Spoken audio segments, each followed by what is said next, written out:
Welcome back to the Bitcoin Brothers Australia. We are back for episode 4. We have the great man, real estate tycoon, Dwight Settle Veenman. down, Josh. Dwight Veenman with us today for a bit of real estate versus Bitcoin. Welcome, Dwight. Welcome, Josh. I'm so grateful to be here. Sorry about Not like some of those. Anyway, it doesn't matter. Move on. Sorry about the technical issues. Dwight's had to wait about half an hour. I just want to clarify that Josh is not an absolute muppet. Sorry, Josh. I got it wrong. Oh, they wouldn't have seen that. Thankfully. That's great. He's a good man. He's had a lot of patience, but it's been a big week in Bitcoin. We'll start with the news as always. Now, fascinated to get your thoughts and your insights later, Dwight, into real estate and Bitcoin. But we do have some interesting news. And the first one was that Meta, the Facebook and Instagram giant, they've had a proposal put to them from their shareholders that they should invest in Bitcoin. Now, very interesting, right? Because we had a similar one with Microsoft earlier, which got kind of beaten down for now. Poo-pooed, was it, Josh? It was poo-pooed. Yes, exactly right. I think I would like to poo-poo that poo-pooing. Yes. Well, this is to paraphrase Hugh Laurie. Yes. But anyway, move on. No, very good. Well, it's interesting. It's overtaken Meta, and it's overtaken Facebook and Instagram. And this is interesting because now Facebook, Meta, they have to have a vote, I guess, and decide, do they want to add Bitcoin to their balance sheet? Now, Meta are about 10th in the world. So Bitcoin's up to 7. Meta has slipped to about 10th, and they've got a market cap of about 2.4 trillion. The company itself potentially have a lot of billion in cash that they could use. So, well, I could tell them where to stick it, Josh. Yeah, sure you could be, right? Yeah. So, like, if they happen to buy Bitcoin and add it to their balance sheet, I think it's the only way that they actually start to climb back up. Now, Mark Zuckerberg was on Joe Rogan last week. Did you happen to catch any of that? Look, I'm not fully across it, I'll be honest. I might have watched 10 seconds and listened to someone else give an opinion, which I would have gone, yeah, that makes sense. I'll absorb that opinion because that's how I roll. Yeah. Yeah. Well, it's interesting because he seems as if he's trying to get a bit of public goodwill back after his, as we'll say, mishaps during the last 4 years. Look, he's a bit of a halfback, isn't he? Yes, yeah. He kind of merchant, such and such. Yeah, yes, let's be honest. Yes. So he spoke about how government agencies threatened his company basically if he didn't suppress information that the vaccines were causing harm, and that there was other things that actually helped people instead of the vaccines. And he said that the Biden administration, and he said that the US federal agencies were basically threatening him to suppress all that stuff. And then he feels bad for that, and so he wants to bring free speech back to Facebook and Instagram. Wow, is this he's had this change of heart since Trump got elected? Yes. Is that what's going on here? Sorry, I don't mean to be disrespectful, rude, or cynical. No. He's just happened to have a bit of a change of heart. It was nice to hear what he had to say. Yeah. Kind of like, oh, that's great. That's what we were all thinking at the time, you absolute muppet. Why were you not saying that then? I think maybe yes. You're not particularly sincere. But hey, if he's saying the right thing, if he's going to do the right thing, I'm not going to poo-poo him for that. Yeah. So good for that. But honestly, I think he's just he's trying to be popular, right? Correct, and I think that alludes to what he might do with Bitcoin. So I think what it comes back to is that because he's trying to increase his popularity and his wealth and his power and he wants, like, Facebook, Instagram, Meta to climb back up the list rather than keep slipping down it. Right, in terms of asset class, he's down to number 10. He doesn't want to keep slipping down. He wants to build it up. I think because of these things, and because he's gone on Joe Rogan and he's trying to save a bit of face. So he wants to be popular, wants to be wealthy, wants that power back. I think he is a really big chance of adding Bitcoin to the balance sheet. That's it. Which is huge news, because if he does it, and then they start growing again, and then they overtake Amazon and they overtake Microsoft again, it says to these companies, that game theory we spoke about in episode 2, it says to those companies, well, look what's happened to Meta. They're investing. We have to invest, which is really, really interesting news for Bitcoin. To get on board, right? Yeah, 100%. Yeah, 100%. Other news this week, France's second largest banking group is set to offer Bitcoin to its 35 million customers. Now, this is interesting because there's people who wouldn't have the confidence, I would say, would be the right word. Maybe because of their upbringing, maybe because of their age demographic, maybe because whatever it is, where they wouldn't want to invest in Bitcoin just because they might think it's too hard. It's too, it's not secure. It's not, they just wouldn't have the confidence to do it. But if their bank says, hey, if you want to buy Bitcoin, we will do it for you and we'll hold it for you and it can be recorded, that would be a really interesting play into the future of Bitcoin. I hadn't heard that, Josh. So that's, we don't need to delve into the details because this is a podcast, not a series, But like that's fascinating. I think that's the future of how things are going to go, right? Like there's Bitcoin and there's all these other things that could hang off Bitcoin. It's effectively, as you've been saying, an asset class. There isn't just Bitcoin, but there's these ETFs, right? Where you just sort of like buy into a fund that's traded, and I don't know quite. We don't know how it works behind the scenes, right? Whether the price is just pegged to Bitcoin or whether they're buying Bitcoin or a bit of a hybrid, we don't know. But this thing you're mentioning, which I haven't heard of, if there's a way where mums and dads can like tick a box somewhere in the super fund, right? We're Australians, we all see all those stupid super ads, right? I mean, super's I've got an opinion on super, it's a load of rubbish, but we've all got it, we've all had to have it. It's like, forced savings, right? So you may as well get on board and do what you want. So if there's an option where you can just tick a box and there's a bit of an asset allocation, a little bit of Bitcoin gets bought and it's easy and it's a little bit safer because it is bloody hard to buy Bitcoin, right? It's challenging. It is. It's like compared to like, it's like trying to use the Hungry Jack's app, right? It just doesn't work most of the time. It's a pain in the backside. You just have to go into the bloody store, right? And then the service is worse. So you just go to Macca's, don't you? Yeah. Right? I mean, big shout out to our sponsors, McDonald's. Should we take a break? One of our first breaks, and shout out to our sponsors, Josh. No, not yet.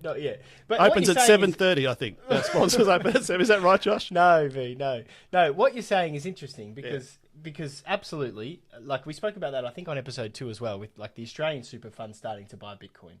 So if there's a way that people can be like, have you already talked about that? Well, I don't listen to the podcast. He does. He's out. He pretends he doesn't, but he does. But there was one. Yeah, AMP I think bought a good truckload, a few million of Bitcoin, 27 million or something like that. Added it. Catch it up to me. Yeah. Yeah, that's right. I'm kidding. Added that. No one's going to catch up to Josh. But how much Bitcoin do you have, Josh? Oh, V, not enough. Not enough. Not enough. Never No, everyone asks me this, and I'll always tell the same thing. Keep going. Yeah. Look, it's interesting, and if they do it, my prediction is that other banks will do it because it will become a really popular thing, and then game theory and play with banks. So there's lots of bullish news, right? I think we'll get to Michael Saylor again later, but I think he's planning to do it. That's my prediction: is that Michael Saylor is going to basically offer almost like a Bitcoin kind of bank. I think that's his goal. The way that he talks and the way that he's changed his tune on cold storage and things, where it's like he's kind of changed it to, well, it's cold storage is probably best, but ETFs are fine. You can leave it on exchanges. Really, it's secure. You don't have to move it. And I think he might be changing that narrative a little bit because interesting. He might be thinking, hey, he might have a Bitcoin. Look, if you can make it retail. Yeah, that's the right. thing, isn't it? Yeah, they just like the smooth, frictionless, easy to get into sort of situation, right? Yeah. I didn't know this about Michael Saylor, that you're reading between the lines. That's what you think. He's just because he's just trying to stack on top of stack like ideas, right? Yeah, I think he's over 450,000 Bitcoin with his latest purchase. Like we only know about this guy because he talks about Bitcoin, right? Yeah, he but buys before Bitcoin. then he did run some business. Maybe it wasn't the world's greatest business, and it didn't always work. But you've got to seize the day, right? And he's obviously seizing the day. Yeah. And he's having a crack, and he's doing it better than anyone on the planet right now, to be honest, right? He is, yeah. I mean, he's making more money than anyone else on the planet right now per day, per year. His company's made more over the last 4 or 5 years than any other company. And all the company does is buy Bitcoin. That's sorry, it's not. Well, it's not all they It's do. not exploiting workers in Southeast Asia No. or other third world countries. No. They do have a little AI part, a little tech part to their company as well, which makes like $50 million a year. But I think he doesn't even really pay attention to that much because his main goal is to buy Bitcoin, and he just works out how he can get money to buy more Bitcoin. So that's a little prediction, but he might not. He might just hodl for life and Yeah, okay. just keep his company growing. But I think he has eyes on a Bitcoin bank. Interesting. Other news, Ray Dalio, he's a billionaire investor. He was co-chief investor of the world's largest hedge fund. So that was Bridgewater Associates. He was out during the week and they're asking all these big guys, right, about, okay, what's going on? What are you investing in? It's becoming more and more, I guess, mainstream that people are investing in crypto, and then they are investing in Bitcoin and other assets maybe that people might not have been investing in the past. They asked him the question. He said yes. And he even went as far to say, because I actually would recommend Bitcoin for people, and he said I'd recommend it because it's hard money, which was interesting. Really interesting. What does that mean, Josh? Well, to you, what does that mean? Well, we spoke about it last week, I think, or the week before. Okay. But basically that it can't be manipulated, it can't be controlled, it can't be debased. So there's a fixed supply of 21 million, and that can't change. So because of all these things, he's like, hey, if you can buy this thing that everyone else now, it's globally being adopted quicker than the internet, mind you, right? If you have a look at its adoption rates, quicker than mobile phones, quicker than the internet. That's the adoption rates that it's going at the moment. If you can buy this thing that's hard money rather than saving in fiat, which your money just gets debased all the time, then you should do it. And that's what he said, which was really interesting. You got the smartest guy. He's out loud and proud, basically. Right? Yeah, correct. Right, he is. I mean, you are as well, aren't you? That's for the purposes of full disclosure, Josh is out loud and proud for Bitcoin. For Bitcoin, yeah. Sorry, just in case people. We're not sure what you're talking about. That's all I was talking about. Yeah, because it's possibly been a little bit, how would you say, niche. Yeah, it is. It has been shameful. Yeah, they try to make it so that it's like you're illegal or criminals or... No, I'm not. I was trying to actually be smart and clever, but it is actually true, right? Yeah. You know, like, you talk Bitcoin and the first thing that people think about is, well, why would you use Bitcoin? You know, who's been buying it for the past 13 years, right? Except for dodgy dealers, right? Yeah. Why would you just use normal money? Yeah. Why are you using Bitcoin? Exactly, right? Not understanding that normal money has a big problem, which I never knew about. Right, which purchasing power going down. I think in Australia, so obviously news as well, but Australia's purchasing power, I think we've lost 4% a month since October. That's Australia? That's Australia. On account of like our dollars just keeps going down. Our dollar collapses, right? Yeah, so I think our dollar was down to 61 US cents. It might have just ticked back up and held to 62, but like it's dropping. So people's savings are just dropping and they don't even realise. So there's a problem that a lot of people don't know about, and the solution what is the solution, Josh? Well, it's Bitcoin, right? It's a solution, but it's a pretty good solution, right? Yeah. It's hard and sound money. So hard and sound money that can't be manipulated. That's what we look for when you find out. Okay, what is the problem? Well, what is the solution? Yeah. Hard and sound money. There was a video during the week, and the video was called "What's the Problem?" And it takes you through this idea, this town called Fiatello, and this town of Satoshi. Okay. And the town lives next to each other. Right, but one's in Italy and one's in Japan. I don't get it. What's going on here? Am I stereotyping? Right next to each other. One town uses Fiatello. Okay. And one town uses Satoshi. And they both get started at exactly the same time. Okay. And what it does is it shows you step by step what happens to each society. Really? It's fascinating. It's called What's the Problem? What's the problem? Yeah, What's the Problem? Okay. It's on YouTube. Sweet.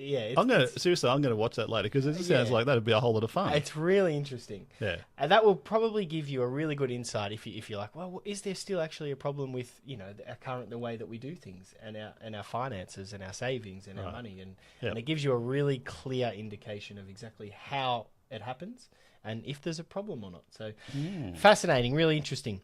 Other news, just to quickly finish it off, UAE and China have been stacking Bitcoin according to Forbes. So trying to outpace Trump, which is interesting because we spoke about how China had Bitcoin used to be banned. There's big rumors going around. We've spoken about Trump twice now has said that he will start a strategic Bitcoin reserve. Interesting. He's also said he's going to do great things with Bitcoin and crypto. So there might be other crypto things that potentially do well under him, but not sure about all of those things. We try to just stick to the facts, but the fact is Trump has said twice that he's going to get a strategic reserve for Bitcoin. Very good. And we know that the UAE and China, according to Forbes, are stacking Bitcoin. Do you reckon these people or countries or organisations have actually been buying Bitcoin, but it wasn't kind of like seen as being positive to shout that from the rooftops, and now they're just going, oh, hello, me too. You wouldn't want to say that you're buying Bitcoin because you want to get as much Bitcoin before people realize you're buying it. If you're a big country, That's what I mean is like there's people who are now saying it, or some of do you reckon they've been buying it for some time? Yeah, I think they've been buying perhaps? it for some time. Yeah. As a bit of a hedge. It's like, okay, because if it's like, Michael Saylor says about Bitcoin, like it's either going to millions or it's going to zero. Right. Right. But right now it's like everyone accepts it as hard money and sound money because that's what it is. But if everyone doesn't accept it as that, or if not enough people accept it as that, then I guess eventually it might die out like any other currency in history. But the difference is that this is hard and sound money. So when enough people have figured that out, and it's like, oh, I'd rather save in this, and it can't go to zero, then there's only one place it can go to, which is the other side, which is millions, right? And I think there's the global adoption of Bitcoin is at a rate now where it's almost, there's so many Bitcoin maxis and hodlers and, you know what I mean? Like, and it's run in all different countries now, and you've got countries and companies and so many people. I think it's almost past the point of like, if it was going to go to zero, it wouldn't have lasted. You're saying it's pretty much, from your perspective, Yeah. it's reached that point of no return where it's just going to become inevitable. Yeah. But for a period of time in history, Yeah. the one that we're living in now, into a certain time into the future, maybe 20 years, 50, maybe 100, maybe 1,000, maybe 50 to 100, Yeah. it's going to be the thing that everyone uses to have. as their unit of currency or their unit of account or whatever it Yep. is that you Their store of value, their Store of bank value. account, yeah, what they end up using to trade. rather than I'm worth $100,000, you'll be like, I'm worth 0.5 Bitcoin. Well, I'm worth Get on board. I'm worth 500,000 satoshis, or I'm worth 100 million satoshis. Right. Right. That's Right, That's yeah. my value. Yeah. I'm worth 1,000 satoshis. I like to think that I'm very rich, Josh. And you know how I do that? How? I go, well, I've stacked up 0.1 of a Bitcoin. Yeah. And then I go online to Google and I go, how many satoshis are there in a Bitcoin? And it says there's like 100 million or something. Yeah. It's not that much, but it's still pretty good, right? Yeah. So then I go, I've got 10 million satoshis. Correct. And then I tell myself at some point in the future, just pretend that a satoshi is a dollar. I love it. Whether it's Aussie dollars, US dollars, doesn't really matter. Yeah. Just in my mind, one day it's kind of just equate the two, right? Yeah. And so then I feel rich. Do you feel? Let me ask you something. Punk. Do you feel rich? Well, I don't have enough. No. So I just feel like I don't have enough. But I just want to try and keep working and then trying to get more. That's the goal. Was there a question or No, how did we get onto that nonsense? Well, we're talking about the news and because countries are stacking and they're doing it privately in secret. Sorry to interrupt your podcast, Josh. No, it's good because it's lots of really exciting news and it should help people to feel almost confident that, hey, if I've got countries stacking, companies stacking, this is really something that there's no point sitting on it. It's something that I need to do because of what's happening around the world. So very interesting. Now, the last bit of news. We want to be. There's more news? There is more news, and it's been very bullish and very exciting. But there's also been, over the last little period, we hit a high in US dollars of around 108,000 Bitcoin. We got up to almost I think we hit 170, over 170,000 Australian dollars on our last podcast. That's what I bought. Yeah, perfect. Because Josh told me to. Yes. Get on board. No, everything here is Muppet. for entertainment purposes only and not financial advice. But buy Bitcoin. Yes, but buy Bitcoin. Yes, it will help you in the long run. If you want. It's up to you. Yeah, do whatever you want. Well, if you want to be wealthy or not have to have your money debased. But what happens with Bitcoin, right? It is a volatile asset. Now, volatility is awesome in Bitcoin because it I don't know what the word is. Volatileness, yeah. It volatilely goes up. What? So volatilely goes down too. It's definitely... That's the definition, right? It goes up, but it goes down.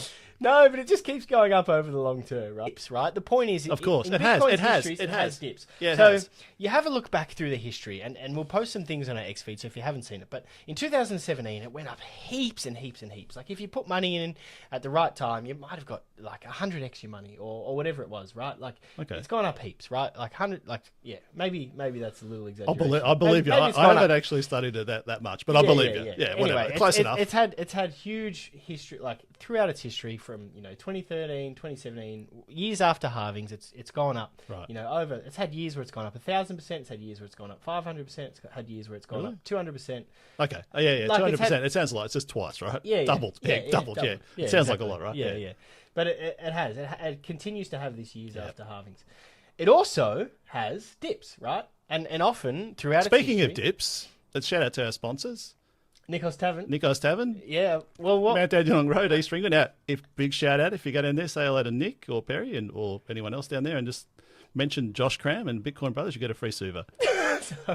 That's for entertainment purposes only. I don't know if that's true. A few people that have reached out, right? So many messages, and I've seen so many people on X, people that have messaged us where it's like, oh, you know, I sold. It dropped $10,000 in a day, and I just sold, and then it went up 20,000. You know, in the next 2 months, and I was kicking myself. The point is, if you're investing in Bitcoin, Yep. because it's so new, it's 16 years old, because it's, you know, because it is a different asset class, there are so many different types of people buying it and companies buying it. It has dips. People buy and sell, right? It's traded. There's billions of dollars traded every day. Why do we say this? Because it recently had a fair dip, like 108,000 US down to 91. I think it might have hit almost 90 the other day.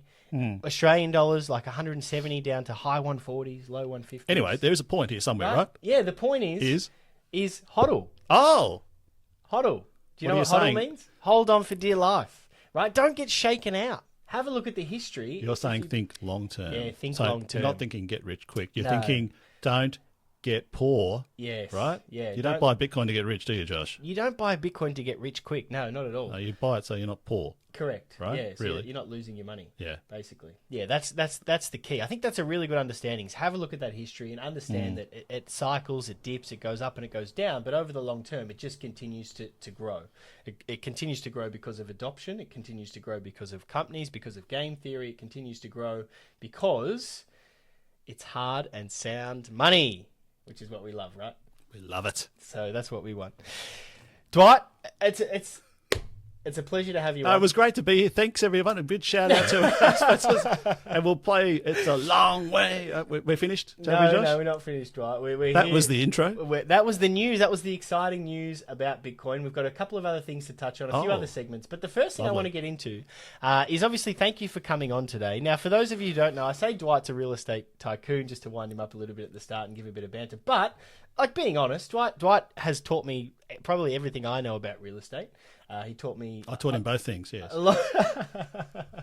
Taught me a lot of good things about money and finance. I think you have a lot of wisdom to share, and I think it's interesting and it's great that you could come on. So I'm going to be a little bit open, and if you want me to edit this later, you can tell me. But Dwight, from Yes, what I Josh? know so far, so Dwight's owned properties in a lot of countries. So I know that A couple, or a few. or three, Well, yeah. definitely Australia, definitely New Zealand, definitely some in America, definitely some in the UK. Sure. So you definitely understand property, and you don't just think locally. You think globally. No, I definitely look outside the box because often the box is pretty boring, right? Yeah, There's nothing going on. yeah, which was Yeah. really helpful for me early because it was like, hey, don't just look in Victoria. Where else can we look, right? That's and, right. And that's been really successful in that. Shout out to Andrew. So- How you going, Andrew? I hope you're feeling good. Hopefully he watches this. Thanks, Andrew. But Buy some Ripple, Andrew. If you'd been told that only a few years ago, you would have made money, son. Time to get that electric bike. Off you go. But We love Andrew. Andrew's great. No, Andrew's property manager over there. he's Does a great. property manager, yeah. Big shout out to Giles Property, our long-time sponsor of the Long-time podcast. sponsor, Yeah. yeah, Giles Property. But I guess the first thing is what was your? I guess how did you learn about money? How did you become so knowledgeable and I would say wise. You wouldn't say that about yourself probably, but I'll say that for you. I think you're pretty wise about all Thank these you, things. young Josh. So to look around, like I guess to look back at your journey, how did you kind of come to that knowledge? How did you get started in real estate? What was your journey? Well, that's interesting because I have been listening to the podcast. I'll listen to at least the first episode. No, be honest. I have listened to them all, yeah, and I give lots of feedback. I say, "Could you have me on? You bloody idiot!" Come on. No, and you ask everyone, what's your idea of money? Where did you learn from money? And they're all young fellas, right? They're all like 22 or something, or they look like they're 16. The people he has on his podcast here. I grew up in an era when property was like really cool in Australia, right? Like it was sort of like the 70s, and properties were going up in value, and it was all very exciting. And for fun, what we used to do as a family, you'd go around walking around the streets and there'd be an auction or there'd be something for sale.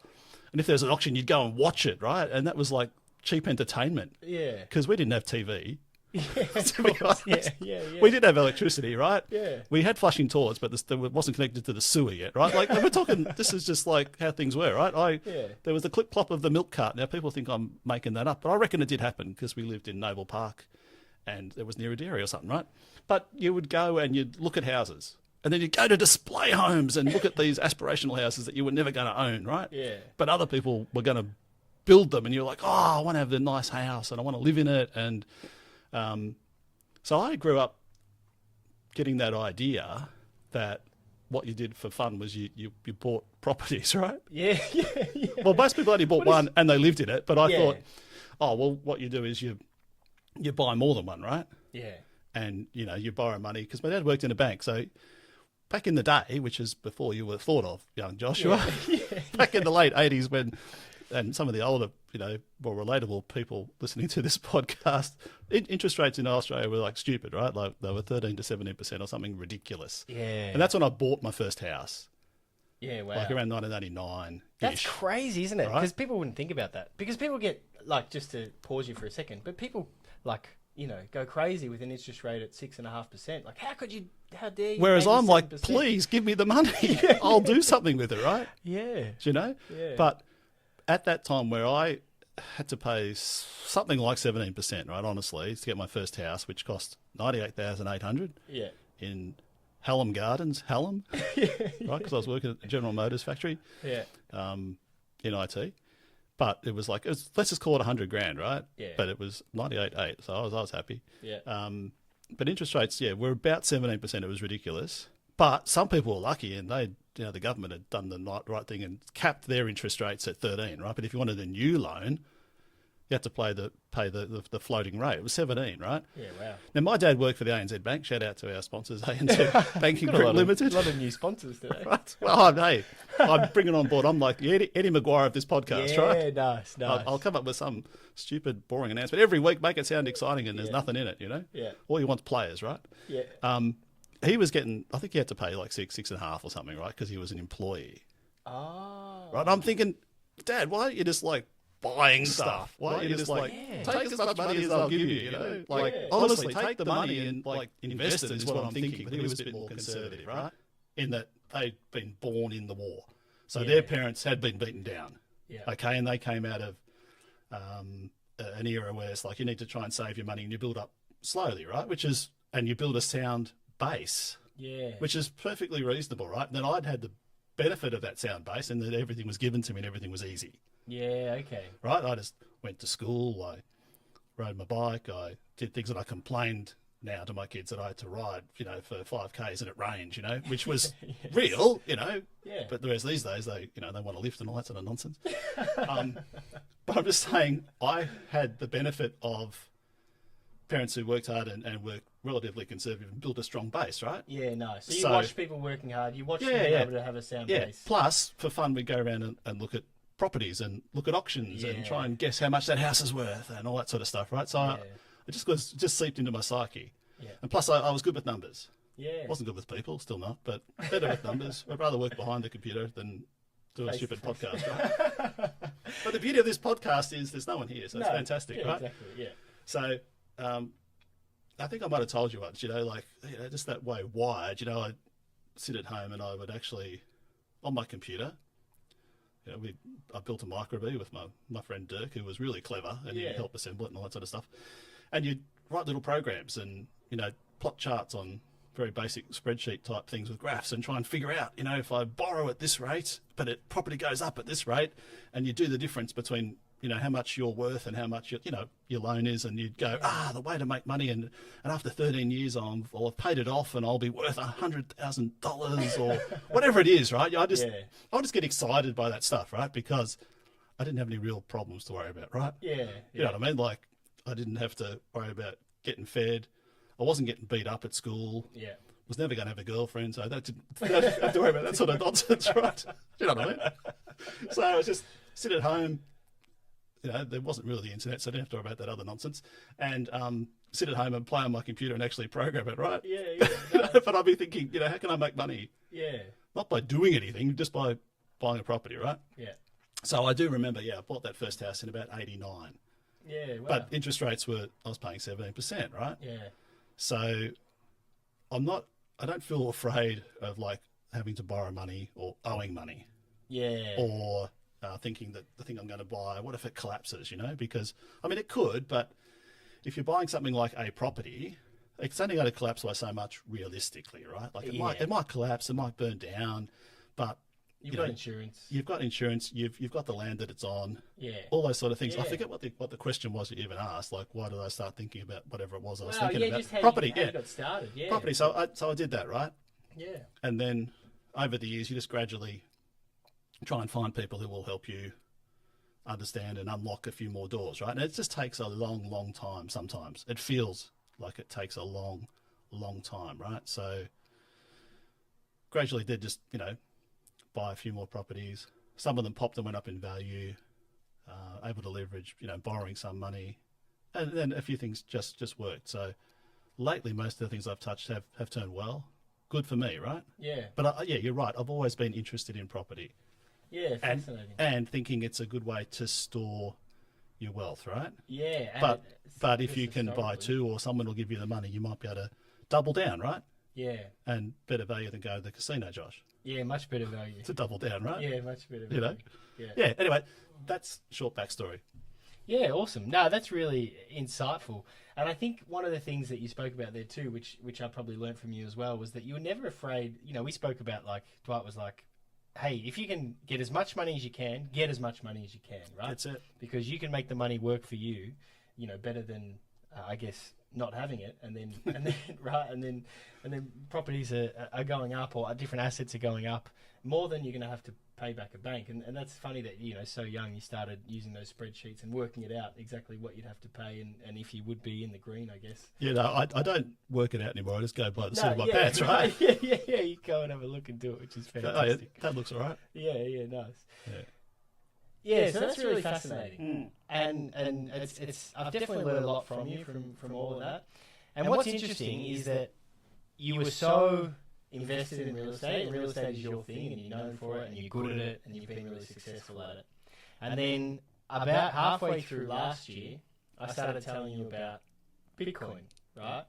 And we started having conversations, and what was always fascinating to me is Dwight's response was never like, okay, I'm going to go buy some Bitcoin. Dwight's response was like, this sounds good in theory because the way that the finance system is set up is a little bit broken, right? Like, that was your response to me, which I found really interesting. I can't recall that, but it sounds like something I'd say. Yeah, you were like, I think one of the first things you said to me was like, this would be like good if, I was your age kind of thing almost, or it's like, it's like, this doesn't really affect me now, but if I was your age, this would be good. And it sounds like in theory, everything you're saying is good, but I'm not sure that Bitcoin is the answer. But in theory, we do need an answer. I do remember now having some conversation. I was sort of just reeling off all the things that could be wrong with it. I think you might have been suggesting that you wanted to peel a little bit out of property and buy some Bitcoin. And I said something like, but like, it doesn't return an income. You can't leverage against it, Josh. Yeah. So in terms of like an asset class, it's inferior, right? Now, some of that's true, right? Yeah. Because you can't easily leverage it the way you can stocks or property. Yeah. And it doesn't generate an income in the same way that stocks can generate dividends or whatever, right? So I told you to be wary about that, and you said, you're right. I'll have a think about it, right? But we both thought about it since then, and there's an element of truth to that, which you'd acknowledge. Yeah. But there's also an element of like, and this is what I think you were going to say, something on the lines of, well, Bitcoin's a bit like it's the new property. It's the way to store your wealth, right? Yeah. Something like that. Yeah, because that's now what I think of it. Yeah, which is fascinating, and it's exactly what I was going to say. Yeah, sorry. So no, that's great, because my question was from that, because we haven't really spoken about this before, but from that, those first conversations that we were having there, all the way through till now, where I think it's fair to say that you are owning some Bitcoin, like you shared before. That you've started investing in some Bitcoin, and you're trying to acquire Bitcoin, and I think you're trying to just acquire as much as you can acquire, right? Well, that's fascinating. Yeah, I am trying to acquire Bitcoin, and how much do I have? Not enough yet. Yeah. Right? Because I've got some property, and a very, very small amount of Bitcoin. Yeah. So what should I be having? All right. And that's the question I ask myself. You know, it's almost easier if you have nothing. So what would you do? Well, you just buy some Bitcoin. It's a pretty simple answer is what I would tell anyone now. Yeah, fascinating. So real estate versus Bitcoin, Yeah. right now, from what you know and you've grown up, if someone is asking that question, your opinion basically is that you would just buy some Bitcoin. I would. I mean, I'd probably also buy some property, but You try and do both. but And you'd I'd probably be more find a way. inclined to, if I was younger and didn't have a lot of backing behind me, Yeah. I'd be more inclined to buy Bitcoin. Yeah, fascinating. So how did you get from that point, you know, at kind of start of to midway through last year to now, where I guess that shift? Why has that changed for you? What's Just trying to doing the research is the simple answer. Yeah, okay. Right now, you can't. No one else can do the research for you, but Yeah. you can take shortcuts, right? So you can watch some YouTube videos that make a lot of sense, Yeah. and then, or you could just listen to the same podcast, not this one, but like any those podcasts that come out every day, and they try to make something Yeah. exciting happen for an hour, Yeah. and there's some good content in them, Yeah. but usually once or twice a month they'll have a really good episode that's actually worth listening to. Yeah. So what I mean is, you've got to go and seek out some information that's actually dense, nutrient dense, like eating, right? Yeah. You want to eat some nutrient dense information about Bitcoin, Yeah. and you put me onto someone like Michael Saylor, right? Yeah. You know, runs MicroStrategy. I didn't know who he was, who MicroStrategy was. Yeah. So he had some really good, dense information. I mean, dense in the information is really interesting and it takes you along the journey quickly, but it's also at a level that you can understand, like a pretty basic level. Okay. So what I'd say is I did the research and came to a conclusion that it sounded like it made a fair bit of sense, right? Yeah. Like, Yeah. okay, Josh has told me this stuff about Bitcoin. What he says makes sense. Now, this is who he was listening to. I'll go back to them, listen to them. That makes sense. Okay, in theory, it makes a bit of sense. So what I'm going to do is I'm going to dip my toe in the water. Yeah. And so I've been learning, and I still try and listen and try and do an hour's worth of research a day Yeah. on how does Bitcoin work? How can I hold it? You know, like a mixture of stuff, right? Not just the technical, Yeah. right? Like how do you run a Bitcoin node or what is Yeah, blockchain, right? Because some yeah. people are not going to be interested. Some people No. are. Yeah. But because I've got some cash, I'm also thinking, well, if I buy it, how do I not lose it, right? Yeah. Because what's the point of spending $50,000 buying some Bitcoin only to lose your password? Yeah. Because you did that with the bank, right? You go down to the bank and act all dumb and they fix it up for you, Yeah. Exactly. right? Yeah. Exactly. And yeah. what happens if you lose your Bitcoin password? You can't go to mum. Yeah. You can't ring up the For a talkback radio. Your local MP isn't going to petition Yeah. someone Yeah. and you're not going to get bailed out, Yeah. right? So my fear was, well, even if it works, how the hell do you do it and not stuff it up, right? And I'm still on that journey. Yeah. Okay. Yeah, I'm not there yet, but Yeah. the short answer is, yeah, I did some research. Yeah. Michael Saylor made a lot of good, simple points, and he still does. Yeah. There's other stuff out there, but that led me to thinking, oh, okay, rather than putting 2% of what I've got into Bitcoin, I might make it 5% Yeah. or even 10%. Yeah. Now I'm not going to put 100% or even 80% because that would be foolhardy Yeah. Okay. with what I've got. But if I would say to my son or my daughter, you should maybe put 30, 40, 50% Yeah. of what you've got into it, right? Yeah. And especially now that we're in a phase where it looks like it's kind of going mainstream, right? Kind of like on that curve where it's becoming known to becoming inevitable and like super important. Yeah. That's what we think is happening. We're not fully sure. Yeah. Like we're not early adopters, Yeah. but in the scheme of life, we're still early on the curve, right? And Yeah. that's the thing I hear on a lot of these other people talking about podcasts, right? No, we didn't get involved back in 2015. Yeah. Right when it was $1 or $10 or $100, Yeah. didn't happen. So yeah, you missed out. You missed out on the opportunity to acquire 10,000 coins. Yeah. Not going to happen. But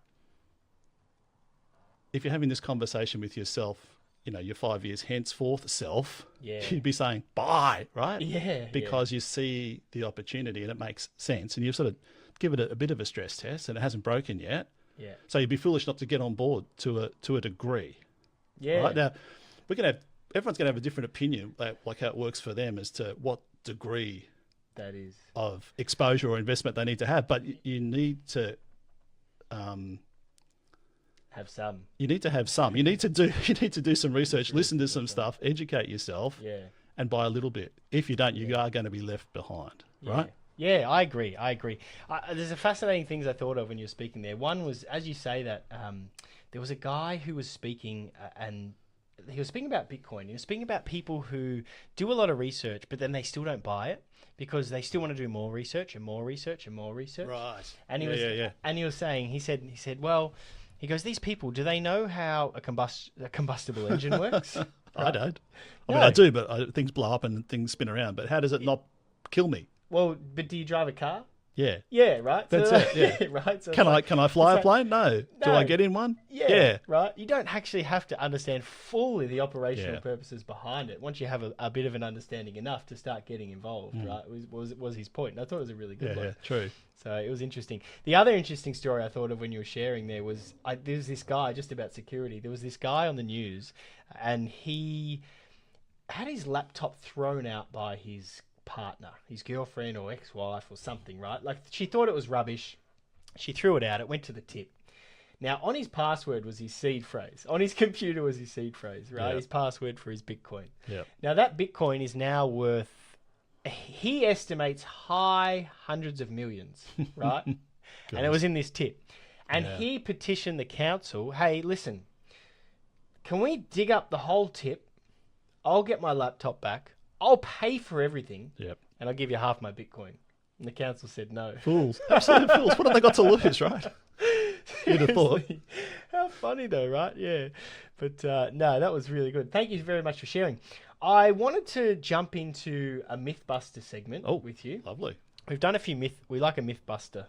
I always struggle to say it. Mythbuster segment on this podcast, and we've busted a few myths. We've talked about Bitcoin as a Ponzi scheme. Who was your favourite Mythbuster character on the show, by the way? Oh, I can't. Did you like Adam or Carrie or a little Japanese bloke who made robots? I can't remember their names, but we did actually used to watch it, right? Yeah, it's a good show, right? My stepdad used to watch it. We used to watch it with him. Yeah. But no, we busted the Ponzi scheme. I like Adam. Anyway. We busted if you're too late for Bitcoin, and you touched on it there, right? We're not early adopters, but in the scheme of where Bitcoin is going and where it seems to be going now with game theory and adoption, we're still very early, right? We're not the early adopters, but it's still very early. So we've busted that myth. The myth that I wanted to focus on today was a myth that we've actually spoken about, months ago, a year ago, was the myth of Bitcoin is actually not safe because it goes against governments and governments will ban it. Dead set. I think I was a little bit negative about it because I would have said, nah, the government will do something. They'll shut it down. And I'm not... my opinion hasn't necessarily changed. I think it's one of the great risks. Yeah. Right. So if people say, what is a risk in Bitcoin to you? Your risk is, well, this really doesn't favour governments. This favours the people. So governments will try and shut it down. Yeah, dead set. I don't think... It's like when it's like how I explain to other people or to yourself.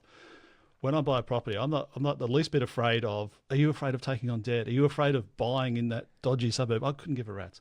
I've got zero interest in worrying about that nonsense, right? To me, it's just absolute piffle. Yeah. What I'm afraid about, and what's the real risk, is that when I send the money to my solicitor, it's going to the wrong account and I've lost that $100,000 forever. Yeah. That's, to me, the big risk in doing the property transaction, right? That's or the title is not lodged correctly and my solicitor is doing a dodgy, or the real estate agent who you send the money to, they embezzle it, right? That's where the risk is. The risk is not in the underlying thing you buy. Yeah. It's the people involved, right? Now, with Bitcoin, I quickly came to the conclusion, it sounds really good, but, what if you lose your password? You are the biggest risk by far, and you've got to overcome that. So, and you alluded to it earlier, well, in this podcast, if you can buy at retail, if someone provides you a hybrid model of owning or having exposure to Bitcoin, but it's using the traditional ways, like you go to a bank or you buy a stock, effectively those kind of things, where it's not on you. Yeah. You're not owning raw Bitcoin, where you're responsible. And if you lose the password, it goes into ether. It's gone. Yeah, well, and just support. That's why MicroStrategy is so good, in my opinion. Yep.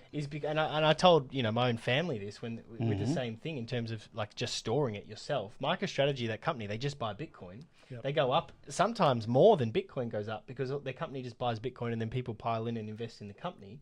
So because of that.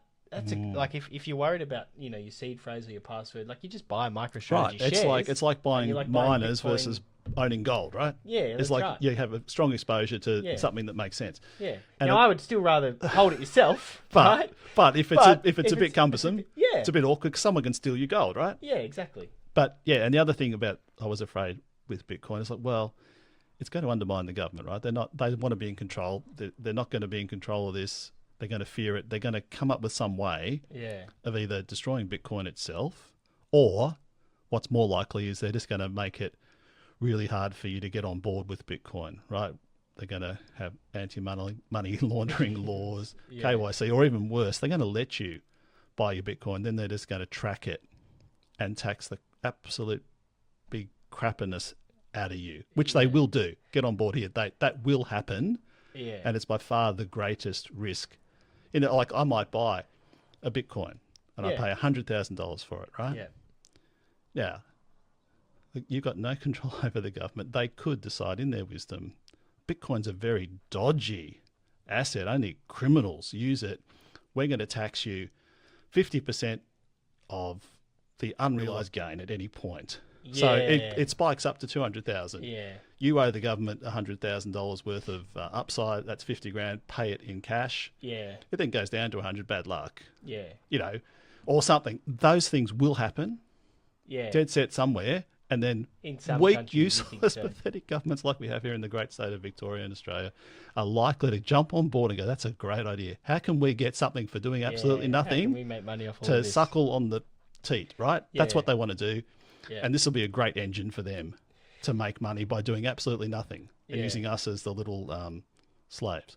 That's it's still a great fear, and I don't know what the answer to that is. Yeah. So in my opinion, and we'll probably agree to disagree on this. I probably went a bit strong there, but yeah. Yeah.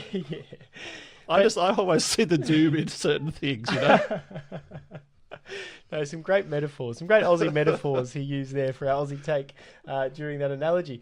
Look, shout out to Dan Andrews. He's a great friend of the show. No, he's not. But look, it doesn't matter. What is important, I think, in understanding this for me is the first thing is that there are countries that are completely on board.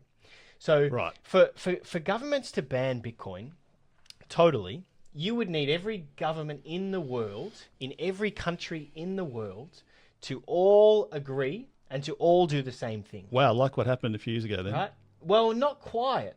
Right? Not quite. Not quite. No, not quite. Because, not quite? Well, well, I understand what you're saying. Okay. I do. But there is still like countries and cities and things who from what you're saying, like didn't Switzerland just kind of open things up and a few others just open things up early? Right? There's always one or two that are all I'm trying to say is it's pretty easy. Let's be real. The government's collude, right? At a pretty high level, and they all do the same thing pretty quickly when they want. Yes, but there will always be ones that don't. Right, there's never never in history, like the amount of wars we've had, the amount of world wars we have. True. In history, like every single country and every single government, you couldn't have one outlier. You'd have to have all of them agree, and I just don't think that would ever happen. Okay. Right, I don't think that's actually a possibility. It's probably a very small probability, is what you're saying. Yeah. Okay. Let's agree on that. Yeah. Yeah. Fair enough. Very small. I don't think it's ever happened in history, right? Where every single government in every single country would have agreed on one particular thing. But for them to do that, they would have to do that because Bitcoin is run globally. Because you can just go to El Salvador, right, and it's legal tender. Thailand are trialing it. Like there's a Bhutan are trialing it, and they're mining it. Like there's countries there's heaps of countries buying it, but then you've got countries where it's like almost like a safe haven. So like El Salvador is like almost like Bitcoiners want to go there and as almost a touristy thing, because of what they've done with Bitcoin. Because the last 4 or 5 years they were in real trouble. They went on a Bitcoin standard. Right, but like Michael Saylor and Yeah, MicroStrategy, like right? MicroStrategy, yeah, Like path of desperation. Yeah, path, what can we do? Option of last choice, whatever. Yeah. Yeah. Well, this looks really. This looks like it could be good. Right. Let's do Like, this. what's the worst case, right? And they've turned the whole country Yeah. around in 4 or 5 years. Like completely turned it around. It's really successful. So because of that, it makes it really hard for all governments to ever going to be able to ban this thing, right? Because you've already got these countries that are doing these things. Okay, fair enough. They're never really going to agree, Yeah, in right. my opinion. Okay, right? cool. So because Bitcoin's decentralized, because I could just send Bitcoin to you without the government knowing. Could you right? show us how it's done now? I'll send. What I'm going to do, we're going to do this live. I think we'll do Live this on the podcast. I'm going to send Josh Yeah, your wallet. my wallet address so Yeah. he can send me And some I'll just send you Bitcoin. some Bitcoin. Yeah, and then I'll Right? send it back, right? Yeah, sure you will. Yeah. Sure you will. But because I can do that to you, right? Yep. The government has no control over that. So there's just so many little aspects when you dig into this myth that the government could just ban Bitcoin and then no one could use No, it. look, I think you're probably right. Thinking about it, get on board because like obviously the when you go back and you listen to what goes on, the original idea of Bitcoin was to be decentralized, so we're not under the thumb of a Yeah. world government, right? So Yeah. we can all just like integrate, operate peer to peer, right? Yeah. Not having anyone not tell us what to do, but tell us whether we're allowed to do this or that we've already freely chosen that we wish to do, right? And Yeah. that we want to be treated like adults, Yeah. right? And that's what Bitcoin brings. Which is what we just want the freedom to be able to live as adults, right? Yeah, And make your own choice Yeah, with your correct. money, right? And Not I have think- banks ask you, "What are you doing with this money?" We don't Yeah. actually support that, so we're going to hold your money. yeah, Yeah, correct, right. right? Hang on, what? Yeah, That's like my money. yeah, Yeah. right. Like the cops pulling you over, and go, "What's this 40 grand cash? None of your business." Well, we're just Yeah. going to take that money until Yeah. you prove that it's yours, whatever. Yeah. But no, I think you're right. I think Bitcoin probably won't actually get shut down. But I still think I'm right that you're going to get taxed the crapper out of you. Well, there's going to be countries that try it, for sure. But then there'll be countries that don't. So there's always going to be that way out for people, which is where I don't see the governments banning Bitcoin as an actual problem or a stop for me or other people buying it. Because of the way it's designed, I think that they just don't have the access that they wish that they would have. I think the other thing, which is really interesting, was there was a guy who, I think in 1988, I'll have to look up his name, we'll put it on the X feed, but he basically said because of the currency and the way that it works, because of, the fiat system and the way that it works, you almost need something that the government can't control and can't stop and can't manipulate without them knowing about it. Right. Almost, right? Like where it Okay. just becomes so integrated Okay. that it's too integrated and they can't. And I feel like Bitcoin has become that. And if it Right. hasn't become that, it's very close to becoming that. But I think it has, really. It's like the genie's out of the bottle. Is that what you're trying to Yeah, say? it's Sorry, a great we're one. going It is, off yeah. topic, but keep the it simple, genie's right? out Yeah. of the bottle. Yeah. Yeah. But when he said that, I thought that was Yeah. fascinating because it goes back to this myth that the governments are going to ban Bitcoin. So don't get Yeah. Bitcoin because the governments will ban it. But because it's decentralized, because I can just send it to you without them knowing, because it's verified by every single person on the network. And that's the key, right? Like no one else can come in and just do their own thing. The government can't just come in and do their own thing. It's impossible. It's verified by every single person on the network with whatever happens. So because of those things, I think that myth is busted. Well, it's unverified. You know. I'm going for busted. Dwight, thank you so much for coming on the show. It has Thank you, been Josh. fascinating to listen to you talk about real estate and Bitcoin and how you've made that transition. What percentage are you going to shift overall from... I don't know. Interesting. Because I'm not concerned necessarily about Bitcoin. This is really fascinating to me because I'm not sort of worried about the price of Bitcoin today. Yeah. Let's just jump to the chase. I'm really just wanting to acquire Bitcoin because I think it's like for the future, Yeah. like for my kids' kids. Yeah. Not for me. I don't think I'm going to profit specifically from owning Majorly. Bitcoin Yeah. majorly in my lifetime. That isn't the goal. Sorry, that isn't the goal, right? So what is the goal for you in terms of accumulating... It's just to stake a claim. I thought your goal was to just be able to buy Suvas. Dead set. I have two goals in life, right? Yeah, is to be able to have enough free time to say yes when people invite me to do stuff I feel like doing. Yeah. Because I'm not already busy. Yeah. And just be able to, when I feel like it, go buy a Suva at Nikos, right? Yeah. That's your main two. Or, that's good. and even better, it's even better than having a Suva from Nikos Tavern? What? Doing the work first. Yes. At Anytime Fitness Mitchum, shout out to Brett Benny! Come on, Benny! Come on! You want to go and do the work. You need to lift some heavy weights. Sorry to everyone's ears. You feel good. You feel good. And then you've earned the right to go and eat some protein, right? Yeah. Yeah. What were we talking about? Bitcoin? No. I'm not just going to say I want to try and have, 80%. You said you wouldn't do 80%. No, I wouldn't. But it's not... and the reason was I just wanted to buy some. I wanted to buy some Bitcoin, and I'm still working on what makes sense. How much Bitcoin should I have and why? Because at the moment, I would just want to buy Bitcoin to hold it. Yeah. For a long time, right? Not to use it. Yeah. Or to distribute it to someone else, but just to hold it and let it grow and mature. Because I don't think Bitcoin's very mature. Yeah. And I don't think in my lifetime it's going to become fully mature. I think it'll still be growing. Yeah, wow. Right? But in my kids' lifetimes, it might reach a point where it's not growing at a huge rate, right? Because it's sort of reached its actual realistic value. Yeah. So I really What would that be, do you think? I've got no idea and I wouldn't want to speculate. No, not at all. But you're thinking in 20 years this thing could probably be worth at least $10 million a coin.